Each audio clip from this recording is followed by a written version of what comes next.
I've got some Winsor Newton professional watercolor markers with me today. This is a brand new product, and I like to think of it as pushing the boundaries of traditional watercolor because we usually think of pans and we usually think of tube colors. But this is a twin tip watercolor marker. So if I take off this tip right here, I've got a very fine point so I can make fine lines. And if we go to the other side, I've got a flexible brush nib right there, so I can push down on that and get a fatter, wider, brush-like mark. A lot of people who are used to markers, we think of it as a very graphic material. We can make these hard-edged lines and such. And I like that because this can shake up what we do to our watercolors. Rather than just traditional washes, we can come back in and draw over the top with different lines that can be quite expressive. And we can do a few other things as well. I'm going to take some water on my brush, and I'm going to just lay a little bit of water down right here in the middle of the page.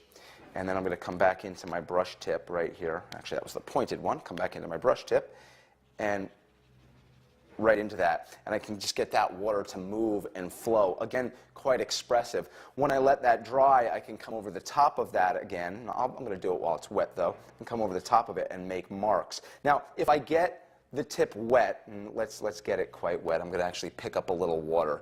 If I do this, what you're going to notice is that's going to thin out the color quite a bit. But as I keep going, and I get rid of the color off of there, almost like laying down a gradual wash, you see it comes back to that same strong color. So I have different variations that I can get with that.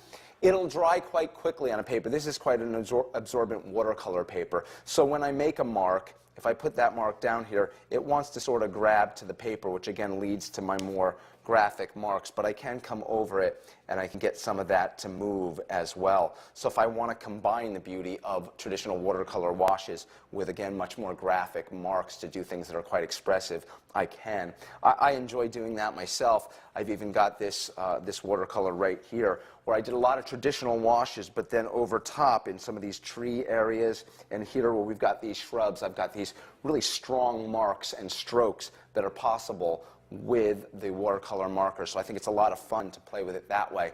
36 colors, highly pigmented, light fast, just like you expect from the rest of our watercolor range, and they're intermixable with everything else. If you were using, let's say, your tube colors, and then you were working with the markers and you got a little bit of the watercolor tube marker or tube color on the marker tip, you could just wet that and get it back to normal and use that again. So it's a really fun new material. I think it lets us explore different creative options for watercolor, and you can find out more about it on our website.